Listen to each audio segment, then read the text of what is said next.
Guys, how are we? All hope we're all doing well. Picking some locks and keeping it bloody legal.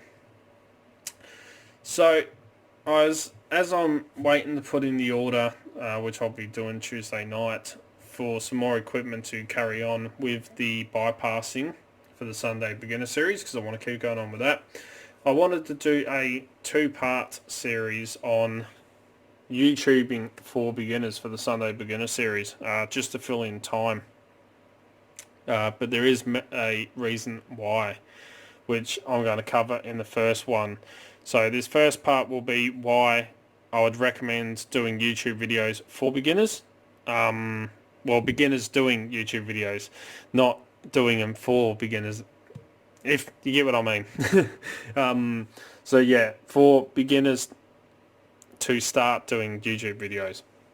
And the second part will be a nice, cheap and easy setup to run, where you don't have to spend a fortune to have a pretty good YouTube setup, which I will cover in part 2. But part 1, why I would recommend doing YouTube videos for beginners. So, as you've heard me and say, and the reason why I started the Sunday Beginner Series was to help teach beginners and help them build a great foundation into this awesome sport known as Locksport, which is lock picking, and to help them improve and learn new skills and progress. But in saying that, I can only show you so much in a way.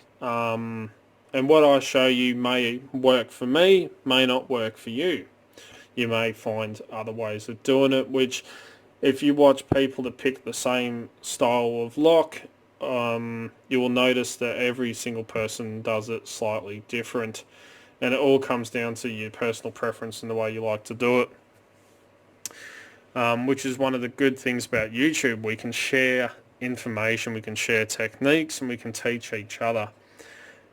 But one of the reasons why I would recommend that beginners start uploading or start doing YouTube videos is not only to help grow this awesome community, which there are a lot of lockpicking channels on YouTube, and it is quite hard to get your name out there to begin with, but it's also quite easy as well. At the same time, it just takes a little while to build up a reputation, but at the same time, you don't have to come onto YouTube just to build up a reputation for yourself. I do this because I enjoy it. I love Locksport, I love sharing information, I like helping beginners and helping this community out as much as I can, because this is one of the best communities there is around. But when you are picking locks and stuff like that, you are building up your skills and you're progressing as you go through, and hopefully this beginner series is helping you do that. But if you start recording what you're doing, like say for instance you've got a master lock number 3, or you can only pick master lock number 3s and the progressive sets and stuff like that. If you start recording doing it, you can also look back through and see and watch yourself picking it and see if you can pick up any little bad habits that you have. But if you upload them onto YouTube, then other people in this community can watch how you do it and give you some good feedback on your technique and your style. Not saying, you're doing it wrong, this is how you're meant to do it. That's not what I'm talking about. I have noticed personally, when I first started in Locksport and I first started out, I watched every single lockpicking video I could find on YouTube and watched a hell of a lot. And I learnt a lot and my skills improved. But I noticed that my skills were improving much faster, at a much faster rate when I started doing videos myself, because we're always improving, we're always learning new skills and techniques, and a lot of that was because of the feedback I was getting. So I'd pick a lock on camera, and you know, people would watch it and they say, "Oh, have you tried this method? Have you tried that method? Or I noticed you using a little bit too heavy a tension."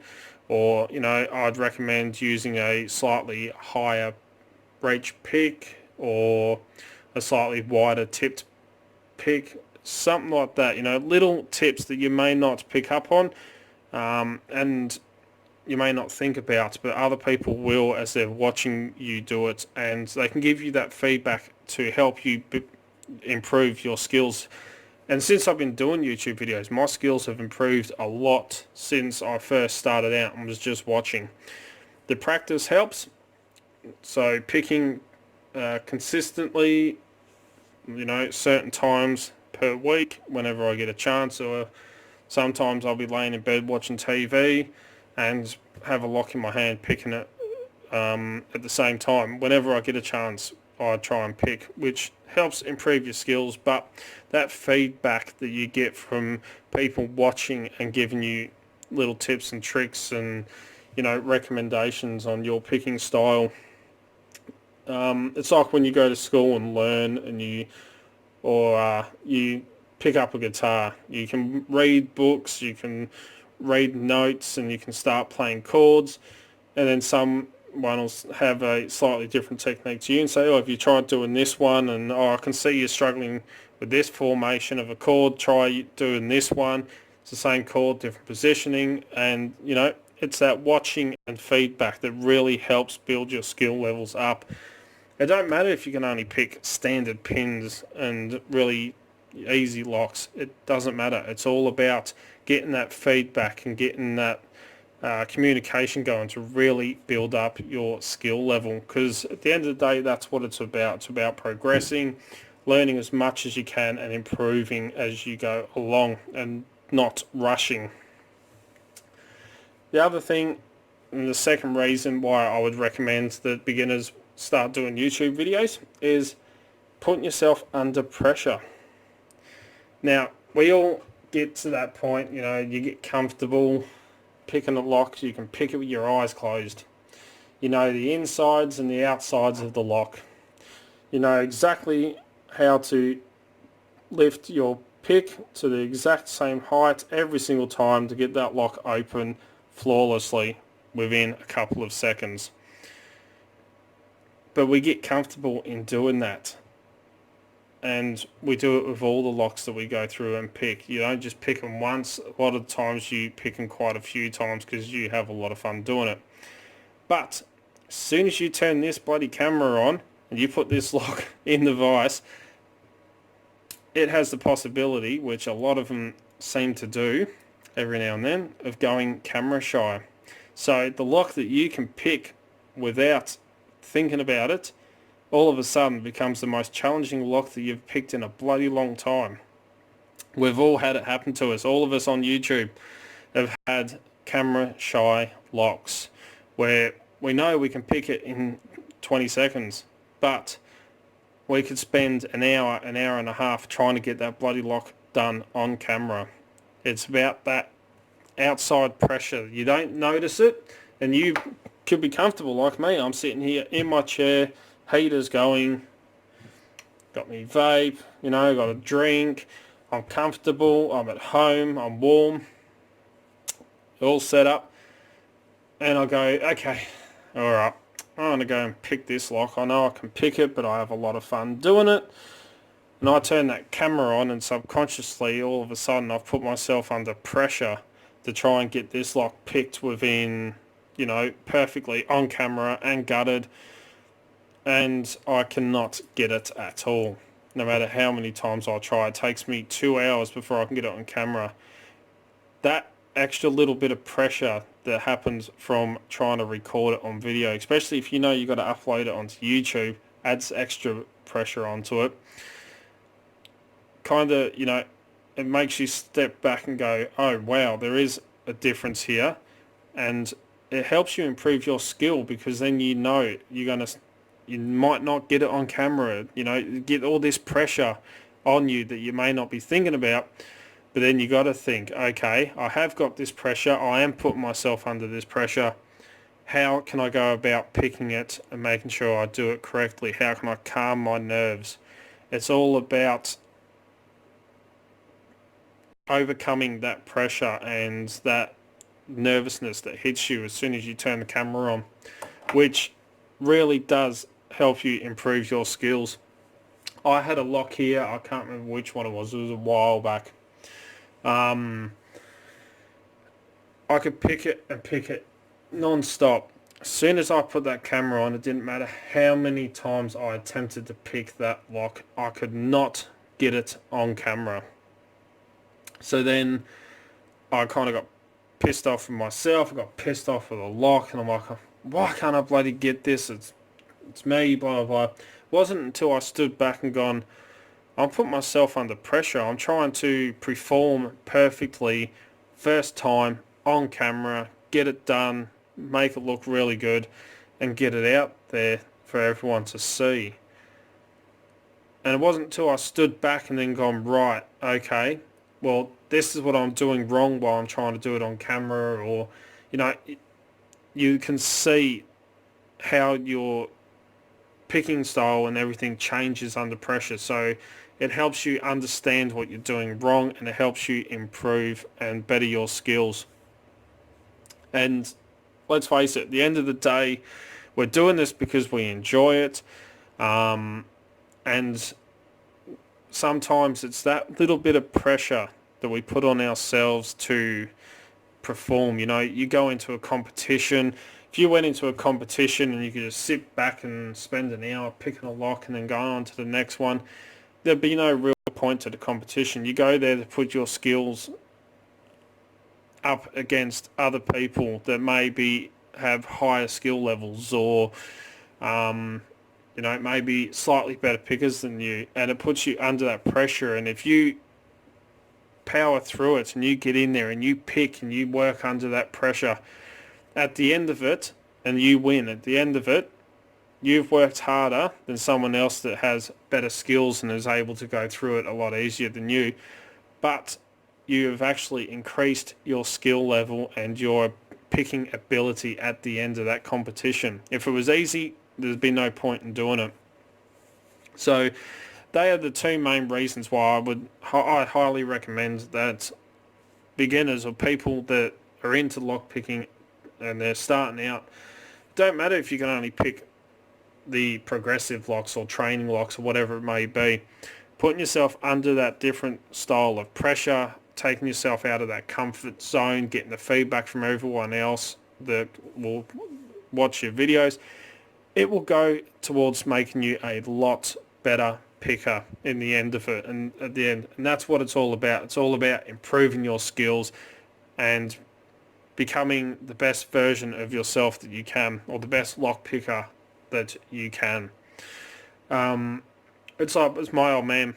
The only real advice my old man ever gave me was, it don't matter how much you practice and train and how good you become at something, there's always going to be someone that's better than you. Which is true. It don't matter how much you practice and practice and practice, there's always going to be someone that comes along that is better than you. But it's not to stop you from practicing that. And the way I used to look at it was that one person, or that person that'd be better at it than me, made me train harder, put myself under pressure, practice more, take on more challenging stuff to really help. Without that pressure and without that progression as we go through, there's no real point in doing it. You want to push yourself past the limits. You want to learn new skills. You want to tackle locks that you would never thought you would ever be able to pick. That's what this is all about. And that's one of the great things about YouTube, is you can put yourself under that pressure. You can get the feedback from everyone and become the best picker that you can possibly be. So that is pretty much what I wanted to cover in part one. I'm sorry if it was a bit boring. It's just trying to get a point out there and try and bring in, people to come into YouTube. Start doing some videos. Don't matter if it, we've all seen everyone pick master locks. It doesn't matter. We enjoy watching it. Everyone picks it slightly different. And trust me, you put a camera in front of yourself, even if you're not going to upload that video onto YouTube, put a camera in front of yourself next time you try and pick a lock that you know you can pick every single time flawlessly. Say to yourself, I'm going to upload this video onto Facebook or show my friends. Turn your camera on, try and pick that lock, and I bet you won't notice, but it puts that pressure on you. And it may become camera shy. Doesn't always happen, but trust me, if you do put a camera on yourself every time you pick a lock, you will notice that your skills are improving quite a lot because you're putting yourself under that pressure rather than going at the nice comfortable rate. You're going to put yourself under pressure, you may drop down, but then you're going to go up, and makes the ride a lot more fun. But there we go. Is this Sunday Beginner Series. Next Sunday I will cover a cheap and easy basic YouTube video setup to start doing videos. You don't need to go and spend a fortune to make some pretty good quality videos. I haven't spent a fortune on my setup and the way I run everything. So, you know, lighting I've paid about $30 for. Camera mount probably about $5 for. So I'll take you through all that. Just a few basics, but that will be next Sunday. And then we will go and continue on with the bypassing methods. So, as always follow the code to keep Locksport legal, don't go do anything stupid. Please jump down the bottom, is that little subscribe button right next to it, the way YouTube's running everything these days. Got to hit that little notification bell as well. That way you can stay up to date. As soon as I upload a video, you'll be one of the first to know. I try to upload 2 to 3 to 4 videos per week, depending on work and everything else still got going on. Don't forget to come join us on Discord, Extremely League of Pickers. Links in the description, so click that description, go down to that link, click it, and come and join us. You will not be disappointed. Don't forget you can also find Dark Arts Lockpicking on Instagram, Facebook and Twitter, where I'll put up post photos of what's going on in the background, all the fun stuff that happens around here pretty much. Don't forget, if you're looking for great equipment at very competitive prices, please check out locksmithtoolbox.com. They're an awesome Australian company, and as you know, that's where I get all my lockpicking equipment from.